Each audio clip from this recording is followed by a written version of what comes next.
Well, howdy, Joey here at School of Motion, and welcome to day 1 of 30 days of After Effects.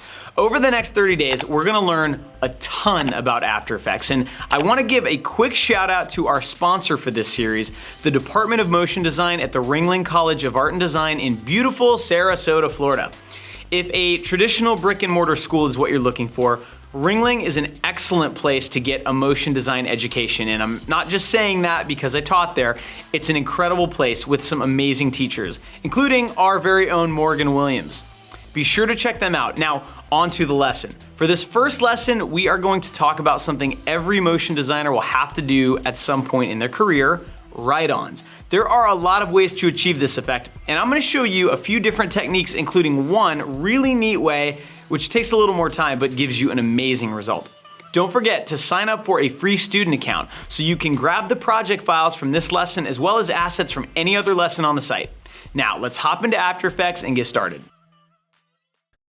So before I show you guys how to create this really nice painted, ride-on effect, I'm gonna show you a couple of really quick and dirty ways to do it too, because this technique here, while it looks great, it also takes a good amount of time. And depending on the font you have and how many different letters, it could take hours. So sometimes you don't have hours, and sometimes you're doing those jobs that, really you're just paying the bills and it's gotta get done quick, and you can't spend an entire day creating one ride-on effect for type. So first, let me show you the quick and dirty way. So I'm going to create a new composition here, and we'll just call this quick ride-on. All right, and I'm going to spell out my name, and you can spell out my name too if you want, or spell out your name, and that's okay too. All right. So let me just size this up.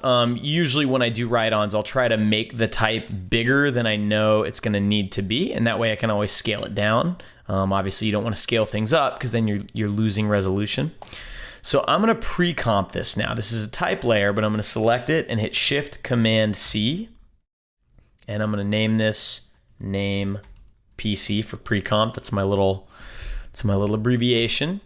All right, and so now I've turned that type layer into just a big layer that now I can put effects on. And the first way I'm going to show you to do this ride-on effect is by using the After Effects paint system. The paint system in After Effects is old and crappy, to be quite honest with you, but it actually works pretty well for this. So in order to paint on a layer, if I click on this paintbrush and I try to paint on this, right? It's not gonna let me, and I'm gonna get this warning saying use the paint and blah, blah, blah in a layer panel. So here's what it's telling me. This is my composition panel right here. This is showing me the end result of all my layers and everything that I'm comping together. If I wanna paint on a layer, I have to do it in a layer panel. So the way you get to that is you control click or right click your layer, and you go down to open layer, okay? And when you click that, you can see now After Effects has opened another window here, and it's really small. So let me stretch it out like this, okay? All right, so I'm gonna click over in this window for a minute and just zoom out. There we go. And then over here, so what I'm looking at is I have two windows up. This is the end result, my composition, and this is just the layer, just this one layer. And right now they're gonna look identical.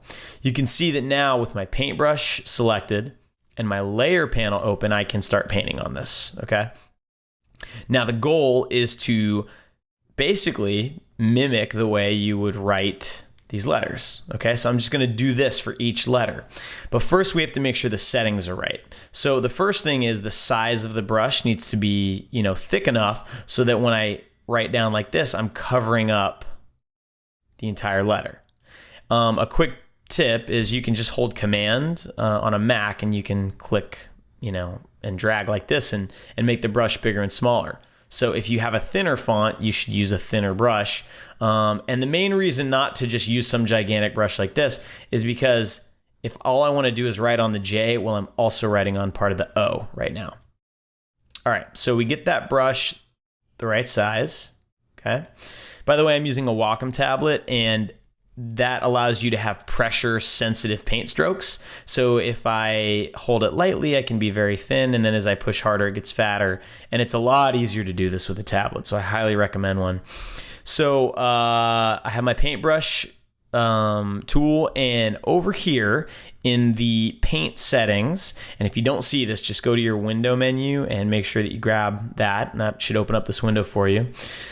I want to make sure that the duration is set to constant, okay? Now, there's actually a write-on duration. I don't like to use that, and I'll show you why. If I use write-on, this is what happens. I draw this paint stroke, and as soon as I let go, I can't see the paint stroke anymore. And if I hit spacebar, it will play back my paint stroke for me, which is cool, okay? But the problem with that is that I want to fill up every single pixel of this font with paint, and it's hard to do that if I can't see the stroke that I just painted. So it's easier to do this first with a constant duration. All right, and that's it. You want to paint on the RGBA channel, so that's every single channel. The mode is set to normal, opacity and flow are 100%. That's what you want. For the brush, right now I've got pretty much the default brush. The hardness is set to 0, so you can see that the edges are kind of feathered, which, you know, is kind of nice. I don't want it that feathered, so I'm gonna increase that, and you can see this little preview here. Tells you what you're doing to your brush. There we go. That's much better. The other thing, normally this spacing setting I think is at like 50% or 25%, and you can see that when I draw a shape, it actually just puts a bunch of little circles in a row, and it can kind of start to look lumpy. So I put the spacing down as low as it can go, which I think is 1%, and that way you get nice smooth curves when you paint. So there you go. So the next thing to do is to draw this, and you have to be very careful. Draw it the way you actually would write these letters. For example, the way I write a Y is this stroke first, then this stroke, okay? And so that's why I wouldn't go like this and then do that, because that's not gonna look right if you're doing handwriting. So first let's do the J, okay? Now you're gonna see a problem right away. I can pretty much cover up this entire J except for the serif. So you have to make a creative call. Do I want that serif to be kind of knocked out with a separate stroke? Or you can kind of cheat it, and you can kind of, you know, start it here and then come down like this. And I think for this, that's what I'll do. Okay, so I've got the J. Now I'll do the O. And if you mess up, right, you just hit undo. So let's say I didn't like that. So I hit undo, and then I just do it again. All right, now I'll do the E. Now the E is going to be a downstroke and 3 horizontal strokes. So for the downstroke, I want to try and catch that serif, catch this one. And then here's where you got to be a little careful.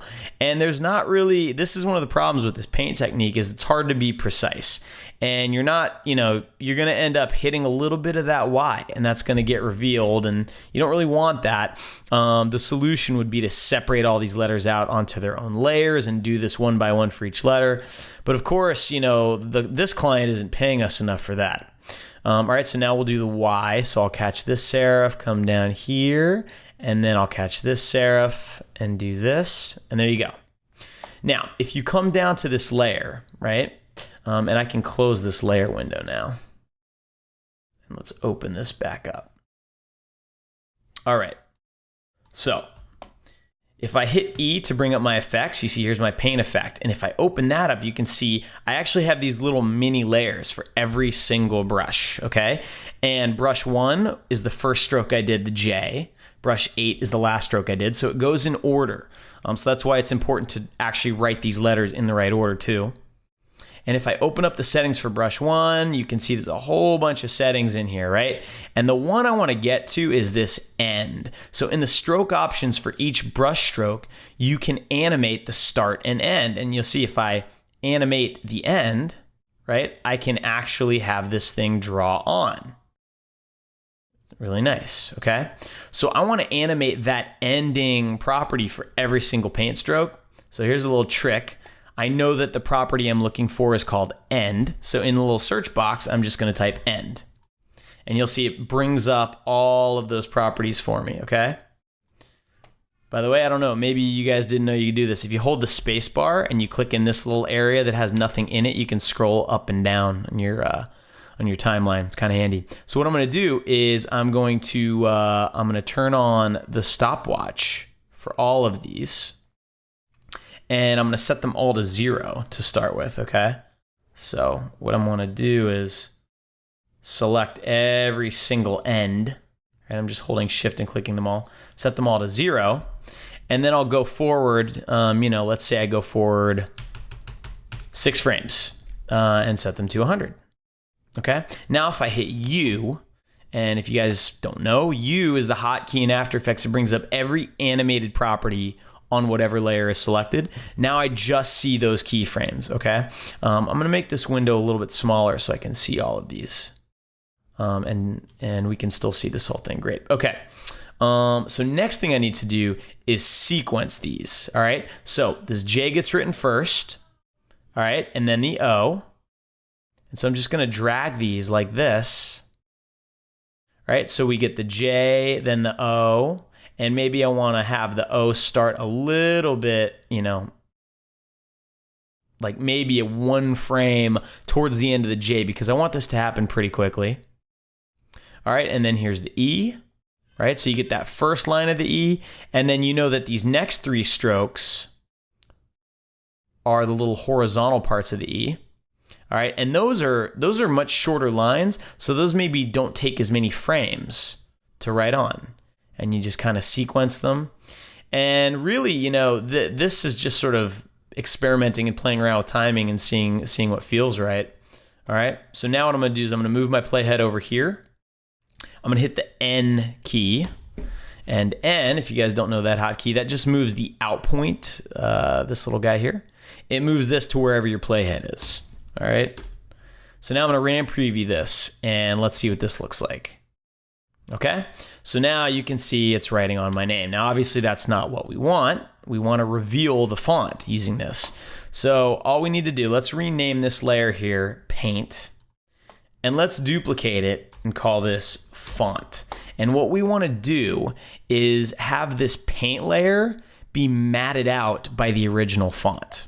So what I'm gonna do is I'm gonna click my font layer, I'm gonna delete the paint effect off of it. I'm gonna, by the way, I'm gonna do this a lot, and I wanna make sure I don't lose anybody. What I'm looking for is my track matte column so I can set the matte for this layer, but you can see it wasn't there, so I'm hitting F4. F4 toggles between these 2 sets of columns. There's a button down here that does that too, but I always use F4. So I'm gonna tell the paint layer, right, this red layer, to use the font layer as the alpha matte. And there we go. Okay, now there's one last thing that I forgot to do. So what's happening here is, let me undo this for a minute, and let me turn off this. Okay, so the font layer is off. It's not visible right now. All we're seeing is the paint layer. The paint layer, if you remember, is the pre-comp that has my name in it with a paint effect on top of it. And the last step I need to do is once the paint is working the way I want, I need to click on Paint on Transparent.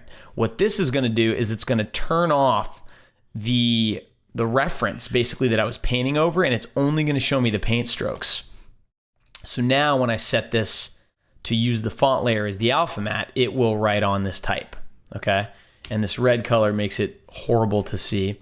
So I'm gonna use a fill effect on this paint, right? So I have my paint effect and then a fill effect to just change the color of the layer to black, right? And there you go. You can see there's your simple, quick and dirty write on. Now, if I wasn't talking through this, I probably could have done that in 2 minutes. So if you have a ton of writing that you need to write on, this is a fast way to do it. Now, it doesn't look very good. And there's a couple of tricks that can kind of help it. You can see that one big problem is that you have, there's just a very soft, unnatural edge, right? So one thing you can do, because you have it set up this way, and you are, you're basically filling in you're filling in this font, right, with this painted effect that you've done. You can add more effects to the paint, right? And actually, another way to do this too, maybe this way might even work better, is to just reverse the order of this. Take this font. Let me get rid of this fill effect for a moment. Take this font and use the paint as the alpha matte, and this will kind of do the same thing for you, right? And now what I can do is I can take this paint effect, which is my matte, and I can put effects on it. So I'm gonna grab the stylize roughen edges effect. And this effect can be kind of cheesy if you overdo it. But you can see what it does. Actually, let me turn this layer on for a minute. You can see exactly what it's doing. It's literally roughening the edges of that paint, right? And so as it paints, it just kind of makes it look a little bit more natural. And so now if I turn this off, you'll see it's gonna give that right-on effect just a little bit more of a grungy kind of look, right? And there's a lot of settings. You can try different different types of edges. You can turn the sharpness down if you want, and it'll make it a little bit softer. You know, it can start to look really terrible if you go too far with it, which I have. But if you use a light touch, it actually can work out okay. And another trick that I like to do a lot when I do stuff like this is let's say I'm fairly happy with this, right? I can take this setup, pre-compose this, and we can just call this Joey right on. And I'll duplicate it, and I'll offset one of these by 1 frame. The way I just did that, by the way, hold Option and hit Page Down, and it nudges your layer forward 1 frame. It's just a quick way to offset things. And I'm gonna take this bottom copy here, and I'm gonna make the opacity 50%. So now, what you get is you get this kind of leading edge. All right, and it can just help sort of visually soften the effect of this super hard edge. Another thing you can do too is, I just line these back up for a second, is you can select your layers and you can turn on time remapping, okay, right there. And then, let me scrub forward. So the animation finishes here. So I'm gonna put a keyframe there. And then I'm gonna move that keyframe way over here. And what I'm doing is I'm making this animation take longer. And so it's gonna end up smoothing out the animation a little bit by doing this. And this is something that, when you're doing this with paint, sometimes you'll get some weird artifacts when you do that. But there you go. You can see this is a quick, super easy way to do this. Let me show you one more way that's a little bit more controllable, and then I'm going to show you the cool way. So here's one more way. So let's go back into my font here, okay? So we've got this, right? So this is my name pre-comp.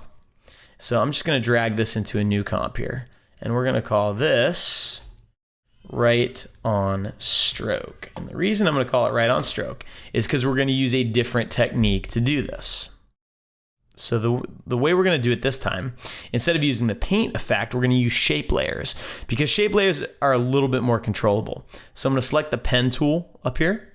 Make sure you have no layer selected. That is very important. If you have a layer selected, it's going to put a mask on that layer, which is not what we want. We want a shape layer. So I'm going to just draw a shape, and you can tell I've already practiced this tutorial because, of course, it's got the perfect little thickness of the shape, right? And what I'm doing is I'm just drawing a shape. Now, what it's doing is it's creating a shape layer with a stroke on it, and then I can adjust the width of that stroke, and I can adjust these points, right? And then I can add more points, and I can, move things around and use this to cover up the letter. And I'm basically doing the exact same thing with this shape layer that I would have done with paint, right? So this is for the J. And now what I would do with this shape is I would open up this little arrow here, and on a shape layer, you can add a whole bunch of modifiers to it. So one that I use all the time is called trim paths. And the way you add it is you just open up the arrow, click add, trim paths, and then you can open up the options for that. And if you animate the end property, it does the exact same thing. You can see here though, it's very smooth and you have so much control. And when you time remap this, it gets very, very smooth. It never gets jerky the way paint can get if you're not careful. Okay, so what I would do is I would just set a keyframe here. I would go 6 frames forward, right? Do the same thing. And, you know, one thing that's great about doing this trick, right? So now let's do the O. So I have to make sure nothing is selected. If I have this layer selected and I try and draw the shape of the O, it's gonna put that O's shape on the same layer as the J, which is not what I want. I want a separate layer. So nothing is selected, and I just quickly, you know, fill in the O here. And you don't have to be super duper precise because, again, you're not gonna see this stroke at all. You're just gonna see you're gonna see the layer that's using that stroke as a mat. Now this O needs to be a little thicker so I can make that stroke thicker. And this is why I like to have things on different layers, because now it's very easy. This stroke can be thicker than the J. All right, we'll call this O. And now I can actually click on this trim pads I added, and it's got keyframes on it, and I can copy, right? And then just move this O to where I want it to start and hit paste. I did that wrong. Let's try that. Copy, paste. There we go. All right, and so now if I hit U to reveal the keyframes, you'll see it copied that trim pads and those keyframes on there. And what's cool about this is you can do easy ease, and you can make the, you know, if you really want to slow this down, right? What you could do is move these keyframes further apart, like maybe a second, you know, so it takes a longer time to write these letters out. And then you can select your keyframes, go to your curves editor, and really amplify the ease, right? So now you can get a little bit more, right? And what's cool about this is, you know, as opposed to the paint, is it's super duper smooth, it's super duper controllable, and this, you know, it just has a different feel to it. So I'm not gonna do every letter. I don't want you guys to have to sit and watch me do that. So let me just pre-comp this real quick, the J and the O, right? And it's the same trick. So this is gonna be our mat, and we're just gonna tell the font underneath, use the mat as our alphabet, all right? And there you go. Now you have a much smoother write-on, and you can still do the exact same tricks, right? If you want to put rough and edges on that, you can. Okay, and now here's a problem with rough and edges. It actually erodes away some of your image, right? And so if you have it set too high, the edge looks really nice here, but the problem is we're actually eating away at some of this type here. So a good trick to fix that is to use an effect called a simple choker. And you're gonna want this before the rough and edges. And what the simple choker does, if I turn the matte back on and turn rough and edges off, the simple choker, it just erodes or, you know, creates more matte, right? It's called eroding or dilating. All right, so what I'm gonna do is dilate it just a little bit. I'm just dragging this choke mat backwards into negative numbers. And so that way when we roughen the edges, you still get those nice rough edges, but you're not losing any of the matte that you need to fill in the letters. Cool? So that's another cool way. Now, this is actually the way I do it most of the time because it takes a little bit more time than painting, but it's very controllable, and you have a lot of flexibility and precision with it. And then, you know, you can add texture to it really easily. If you look in the description of this tutorial, I've linked to a bunch of resources that I used, which are all free to use, and I've given credit to the right people. So there are some really cool resources out there if you just want to get, you know, some nice textures and make things feel a little bit more organic. You know, I can basically put a texture over this whole setup and click the transparency button, which a lot of people don't know about, but it's a nice little trick. It basically just lets you use everything underneath it in the composition as a matte. It's really a slick way to do it. And there you go. And so now you've got this nice sort of paint effect. There's a nice texture on there. You know, it's obviously too bright. We need to, like, you know, push that a little cooler, desaturate it, darken it a little bit, and there we go. Cool. All right, so now what you all came for. Let's talk about the big fancy write-on here, okay? Now this has this has a lot going on, okay? And I'm gonna try in true School of Motion fashion to let you see in my brain how I figured out how to do this, because it's great. I can show you exactly what to do and you can copy it, but it's better if you can start to think this way and figure this stuff out on your own and make up your own cool effects, right?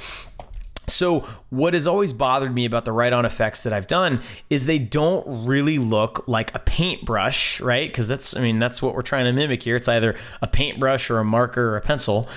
It doesn't really look like the actual brush is following the contours and making those letters move, right? Or making the ink move to fill in the letters.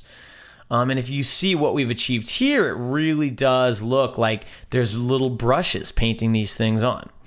And by the way, this is not the only way to do it. There may even be better ways, but this way seemed to work pretty well for me. So here we go. So to start with, I created in Illustrator. I took this kind of nifty thick font, and thick fonts are good for this because they give you a lot of chunky areas of type to reveal. And I just split them up into each letter and I kind of offset them a little bit. Okay. So what I want to do is one at a time create the brush strokes that are going to reveal each letter. Okay. And I won't do them all in this tutorial. I'll do one or two and then you'll get it, right? So let's start with the R. What I'm going to do is pre-comp this R, and I'm just going to call this R-PC. We're going to dive in here. Now, what I was thinking was I want to be able to use a real brush stroke to be able to reveal this, okay? The internet is just filled with brush stroke video, brush stroke stills. You can go to the art store and make your own brush strokes and take a picture and scan it. I mean, there's a million ways to get great brush strokes. I found a free resource on the internet, which I have linked to, so you are free to grab these if you want to.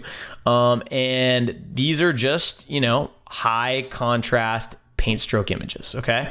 And I said, I want to be able to make this paint stroke animate and come down this way and then curve around this way, and I want it to feel like a paint stroke. So I come from After Effects and Cinema 4D background primarily. So in Cinema 4D, you've got this great tool where you can sweep a shape along a spline, right? So if I have this paint stroke, which is just a horizontal paint stroke, but I want to curve it, right? Like around this shape. In Cinema 4D, that's really easy to do. In After Effects, there's no built-in way to do that. But I have to thank EJ over at iDesign because I can't even remember when I saw this, but I saw a tutorial of his. He mentioned this plugin called Amino Snake, and it is free. And I've linked to that as well. So I'm going to use that plugin for this, and it's amazing. So watch this. First thing I need to do is I need to pre-comp these brush strokes, okay? So I'm going to pre-comp them, Shift-Command-C, and I'm going to just call this brush. And I'm going to call it brush-R because this is going to be specifically the brush stroke for the R. It may also be the brush stroke for every other letter, but I just like to name things carefully, right? Just in case. And you can see my composition. It's getting a little sloppy here. My project's getting sloppy. I normally wouldn't stand for that, but I'm trying to be a little briefer with these things. All right, so here's our brush pre-comp. Now, all I want is this stroke. Okay, you could use any of these, but I like this one. So what I'm going to do is I'm going to click this little guy here, this little button. This is the region of interest button in After Effects. And what it does, it lets you draw a window. All right, and the first thing it does is it tells After Effects, this is the only part of the composition I want you to render. So it's really useful if you have a very, complicated comp, takes a long time to render, and you just want to work on this piece of it and it'll render faster for you. You can also crop your composition with it. So if you click that button, drag a box around here, and then go up to composition, crop comp to region of interest, and it will crop your composition for you. Okay? So that's step one. You crop this paintbrush. Okay? So now let's go back into our R-PC. Now, I need to, the first thing I need to do is I actually need to turn this black and white image into something that has transparency. So let's go back into that pre-comp real quick. Here's a, there's an easy way to do it, and there's a slightly harder way, which is what I'm going to show you because I like it better this way. Here's the easy way. You take a white solid, right? Command Y, create a new white solid, and you put it underneath the brush stroke, and you say track matte, Luma inverted matte, okay? If I turn on the transparency grid, you can see that now I've got a nice transparent white paint stroke here. The reason I don't love doing it this way is because now if I scale this brush stroke like this, I'm seeing the white behind it, right? So that can create problems if you have to stretch this thing. So the way I like to do it, let me delete that, turn this back on, and let me scale this back up to 100%. I'm gonna use two effects. One is it's in the channel menu here. It's called Set Matte. And Set Matte is an effect that lets you use either a different channel within an image or a different layer as an alpha channel. And so when I put it on this layer, right, the options are which layer am I taking the matte from? And by default, it's looking at itself, right, at the image. Use for matte alpha channel. Well, this image doesn't have an alpha channel. That's my problem. So I'm going to change that to luminance. Okay, now I'm going to turn on my transparency grid. And you can see what it's done here, okay? What it's doing now is it's actually knocking out the paint stroke. It's doing the opposite of what I want. So you can just click this invert matte button, and now, there we go. Now I've got transparency. Now I don't want a black paint stroke. I want a white paint stroke. So then I'll go to my old buddy, generate fill, and we'll just make it white. And there you go. So now if we go back into this R-PC, I now have this nice paint stroke, right? And this is great because now, let me turn this grid off. If I scale or stretch this, I don't get any of those weird artifacts. Nice little tip. All right, so now I need this brush stroke to follow the contours of this letter. Now, obviously that's not gonna be that hard to do for this part of the R, but it's gonna be a little bit harder for the curvy part. Now this is where this amazing plugin comes in. So first thing we do is we turn off this layer. You don't need to see it. We make a new solid, and I'm gonna call this solid R Matte 01. Okay, and let's make this a different color, just so that we can see the paint stroke over it if we need to. And I'm gonna apply the effect. The effect is in the Omino group, and these are all free plugins. Whoever made this guy is amazing. You know, pay him, give him money, throw money at him. All right, so Omino Snake. And the way this plugin works is you have to tell it first which layer is going to be the source of the image that you want it to wrap. And I want it to use this paintbrush image, so I'm gonna tell it to use brush R. The second thing it needs is a path, okay? So if I click on, I'm gonna click on this adjustment layer icon for a minute, and this is a trick I use a lot. The only reason I did that is so I can see through the layer, okay? I don't actually need it to be an adjustment layer. But what I do need to do is put a mask on this layer in the shape that I want the Omino Snake effect to warp that paintbrush image. So the first stroke of the R is going to be this downstroke, all right? So now what I can do is I can turn this adjustment layer off, and I'm going to tell the effect, the source layer is brush-R, the path is mask 1. And you can see, I'm going to turn the mask visibility off for a minute. You can see what's going on. There's a little white line there, okay? By default, the source scale is set to 5%. So you generally need that to be a lot bigger, okay? Now, if you just scale it like this, okay, you'll be able to see right there, it starts to clip the image, so I need to bring it back, and that is the ideal scale for this stroke at this kind of scale, basically. All right.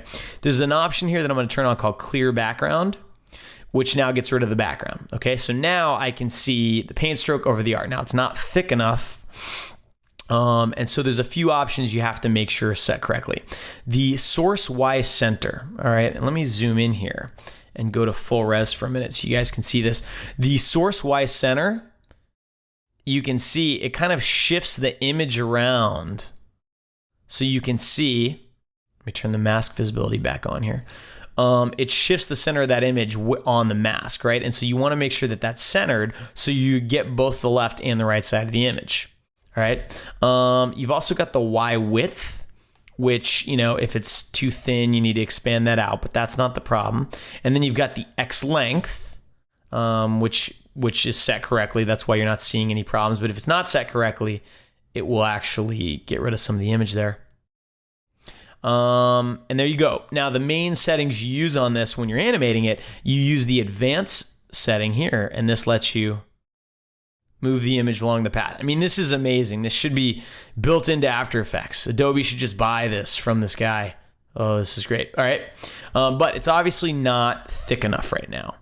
So what I'm going to do is I need to thicken that stroke up quite a bit. So what I actually want to do is thicken it up in this pre-comp, okay? But I want to be able to see the result of it here. So I'm going to use 2 comp viewers to do that. What I'm going to do is I'm going to come up here and click this lock, unlock this comp viewer. Then I'm going to double click my brush -R and I'm going to lock this comp viewer. So now I've got 2 comp viewers and I can grab the little left side of here. You see there's these little tiny, almost invisible divots in this tab, and you can click and drag and move this window to the left side here. And now I can see both the results and the comp. So I'm going to move the anchor point of this layer. You can see right now it's here. So I'm going to hit Y and move it right in the middle. And then I'm going to scale it up vertically like this. Okay. So now it's thicker. So now I can come back into this comp and I can adjust this mask like this. All right. And now, just to get this out of the way, you are not going to be able to obviously fill in this font perfectly just with a paint stroke, okay? There's holes in the paint stroke. That's what makes it look natural and makes it look like a paint stroke. So we're going to have to do something else to actually get this to fill in, all right? So that'll be another trick I'll show you in a few minutes. But first, let's just try to get this as close as we can, all right? And what's cool is you can just kind of interactively, you know, adjust this mask. All right, so now we've got 1 paint stroke. And what I'm going to do is, here's another setting I want to talk about. You see these little lines, right? It almost looks like there's an error happening. Well, the way this plugin works is it actually divides this image up into a bunch of little triangles, and so it can move them around. And that's why you can see little triangles here. The default setting is designed to make the plugin render faster. It's not designed for quality. And so that is a problem, and that's easy to fix. There's a setting here called draw step. And the smaller that number is, the more detail you get, right? So if you set that down to 1, now you get maximum detail, okay? And so what I'm gonna do is I'm gonna animate this advanced parameter here. We're gonna start here. All right, and you can see that this isn't actually doing exactly what I want. I want that to start here, like that. There we go. That's what I want, all right? And end about there, okay? So we'll start here, put a keyframe on advance. Let's go forward maybe 1 second. We're working at 24 frames a second, so that was 24 frames. Go like this, wonderful. I'm going to go into the curve editor here. I'm going to select those keyframes, hit F9 to make them easy ease keyframes. Come into the curve editor, and I'm going to stretch out these Bezier handles so I get a nice ease in, ease out, okay? If you're not familiar with the curve editor, go back and watch my tutorial called Introduction to Animation Curves. That will explain everything you need to know about what that is doing. All right, so that's 1 stroke. Now I need to do another stroke, and then there's obviously this little serif here we need to fix. So what I'm gonna do is just duplicate this layer, and then I'm just gonna turn off the effect for a minute. Delete that mask. Make this into adjustment layer. And I'm just gonna draw a new shape. Okay? And before I turn this effect back on, I'm gonna set the path to this new mask. Okay, and then I turn the effect back on, and we're good to go. Okay, now here's something, look, this plugin, it was written by this guy, and he even says on the website that this was written in like one night for this project he was doing. So it's a little bit buggy. So I have to warn you, if you ever turn the effect on and you don't have a mask set, it will lock up your computer for 30 seconds, and it may make you think that it's going to crash. So you just got to be careful. Obviously, save your work a lot when you're doing this kind of stuff. And there's also this strange bug where now the clear background, it actually seems to be doing the opposite of what I need it to do. So let me turn that off now. So again, I'm sorry that this isn't a little bit more polished, but sometimes motion design is messy. But now we've got our second stroke, right? And you can see that the mask goes all the way down to the tip of the R, but the paint stroke doesn't. So what I'm going to do is I'm going to go back to this last keyframe here on the advanced property, and I'm going to move it, right? And now you can see what's happening here. The paint stroke is no longer long enough to reach. And so the way you can fix that is by turning up the source scale. So I need to adjust the advanced property back like this, and then turn the source scale up until we get the result we're looking for. And now I think that X length needs to be longer too. There we go. Okay. All right, so now you can see you get this really nice brush stroke here. This is great, okay? And I want this brush stroke to start back here, just so there's no weird overlaps. Okay, so now I can offset this in time. Okay, let's move this forward 12 frames. So now you get first that stroke, and then this stroke, and the advance needs to be adjusted here. Here we go. There we go. All right, so now you've got most of the R filled in. And I'm gonna try to make this work a little bit better. I'm gonna up the source scale a little bit more. I don't want it to go too far because I don't want to distort the paint stroke too much. But you can also mess with the actual shape of the mask and try to cover up a little bit more of the shape there. Okay, that's great. And then now I need to do the serif part here. I definitely need that to be filled in. So maybe what I'll do is I'll just duplicate this RMAT 01. We're going to call this layer RMAT 03. All right, we'll offset it in time a little bit. And I'm just going to I'm going to delete a bunch of these points on this mask. So there's only 2 left. And then I'm just going to move this mask down here like this. And I'm going to adjust the source scale until it's the right size for me. There we go. And then I can adjust the advance amount until it gets right to the edge there. Okay, and then that's going to be a quicker stroke. So these keyframes will happen, faster in time. And now you've got this happening. All right. Now you're probably starting to see where this is going. This is going to start looking cool. So now that we've got that set up, there's a little bit more to it. And so what I'm going to do is I'm going to take this R and I'm going to move it up to the top of this comp. I'm going to hit F4 and I'm going to set the transfer mode to stencil alpha. Now, because of my screen capture software, you can't actually see where my mouse is going, but I'm going down to stencil alpha, okay? And what that does is it tells this layer to become the matte for every single layer below it. All right, so now you can kind of see the paint stroke drawing on, okay? And it's working fairly well. Pretty cool. All right.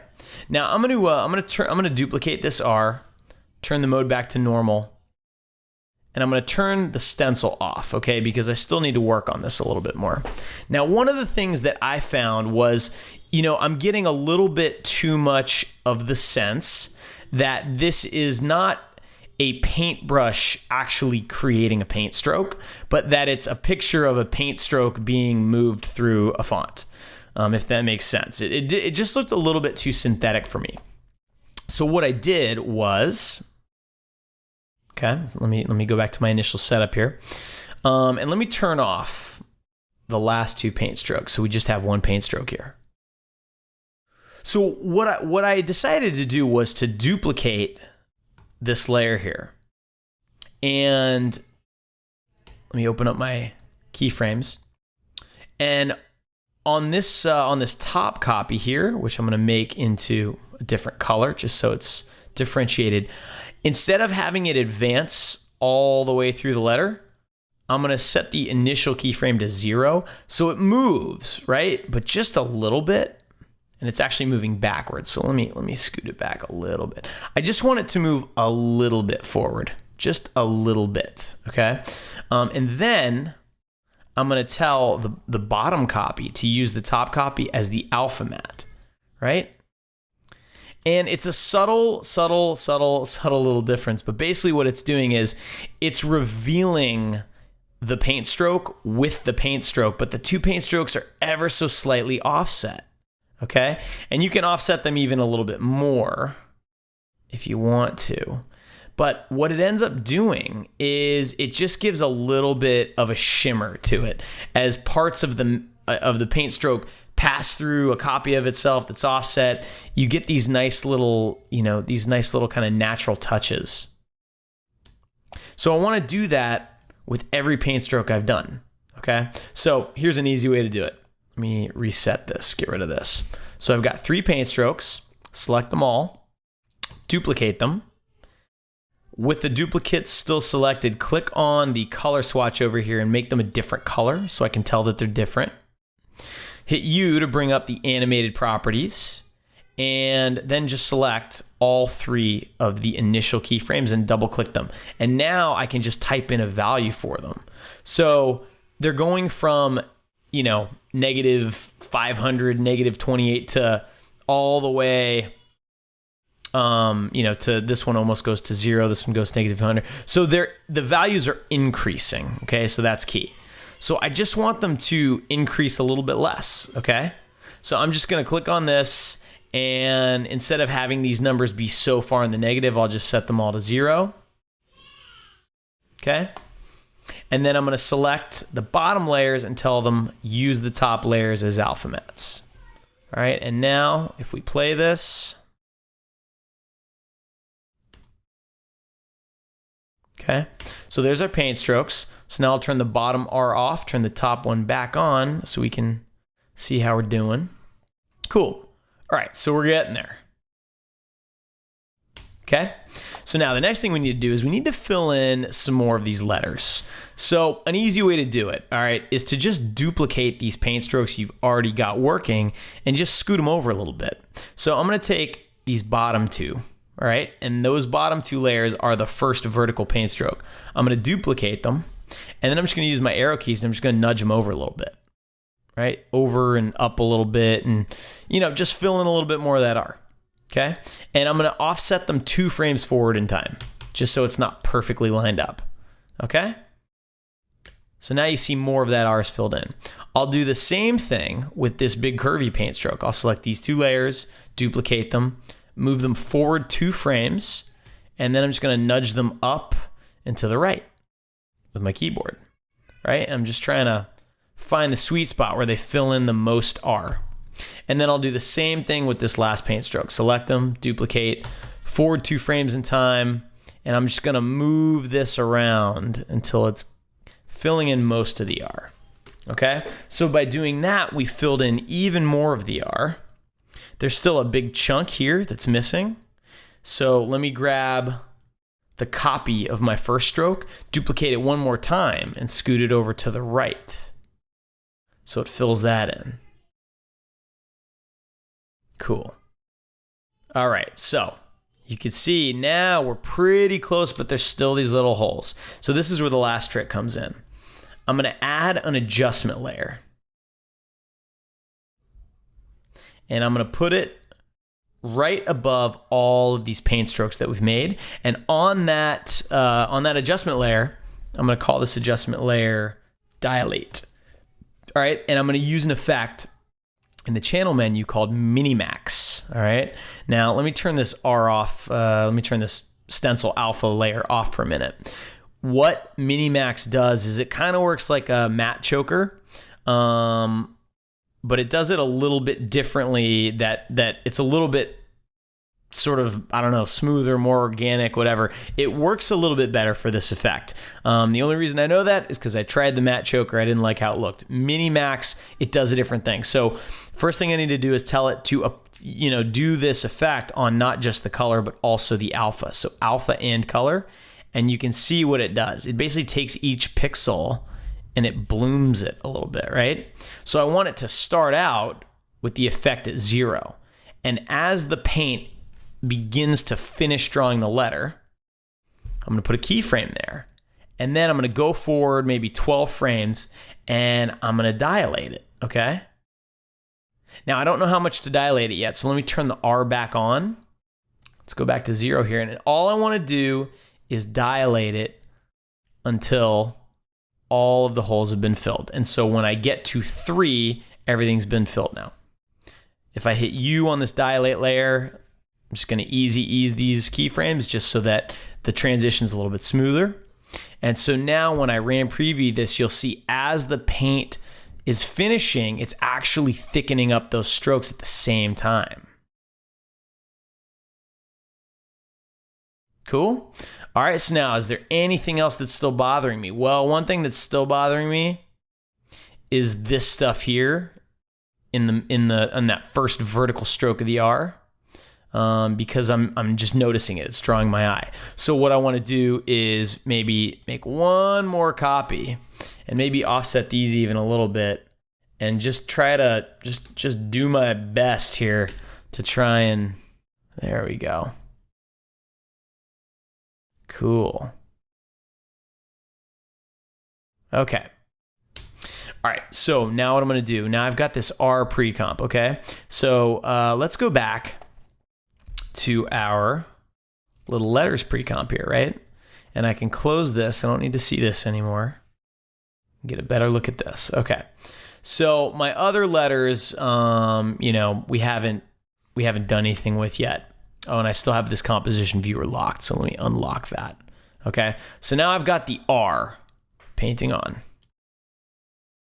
Cool. I would just do that to every single letter. And that's exactly what I did.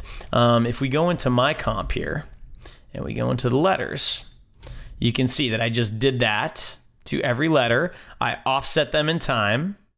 And that's pretty much, that's the big trick, right? The rest of it was just compositing, adding a little texture. I will show you one cool trick that I did think was pretty neat. I wanted to have a little bit of a leading edge to this. So here's my animated letters, right? Letters animated is the name of that. So if I take all of these and I pre-comp them, and I duplicate my pre-comp, and I take the copy and I move it forward 1 frame, I tell the bottom copy to use the top as an alpha inverted matte. You see what it makes? It makes this interesting sort of leading edge animation, which even on its own is pretty cool. One problem is it does give you this 1 or 2 pixel stroke here.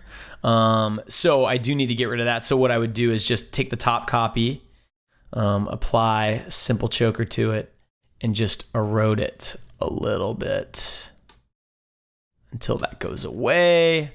There we go. Right, and now you get this interesting leading edge comp that you could do. You could layer that on top of your write-on and get like an interesting kind of looking, like a glowing leading edge or something. All right. So yeah, so in my comp, I used that leading edge. That leading edge is, let's see, that leading edge is right there. But that leading edge really can just help add like another little, visual cue that makes it look neater. All right. So there you go. That was a ton of information. As a motion designer, you will be asked to make something right on at some point in your career, probably multiple times. And now you know not only 2 easy ways to do it that can be done very quickly, but now you know a pretty slick way to get a really very natural, painterly looking right on effect. So thank you guys. I hope this was helpful, and I look forward to seeing you on the next episode of 30 Days of After Effects. Thank you guys. Thank you so much for watching. I want to give one more quick thank you to the Department of Motion Design at the Ringling College of Art and Design for sponsoring the 30 Days of After Effects. I really hope this lesson gives you some new ideas on how to do ride-ons that you can make on the fly or spend some time on and really wow your clients. If you have any questions or thoughts, please let us know. And we'd love to hear from you if you use this technique on a project. So give us a shout on Twitter at School of Motion and show us your work. And if you learned something valuable from this video, please share it around. It really helps us spread the word about School of Motion, and we truly appreciate it. Don't forget, sign up for a free student account to access project files for the lesson you just watched, plus a whole bunch of other cool stuff. Thanks again, and I'll see you next time.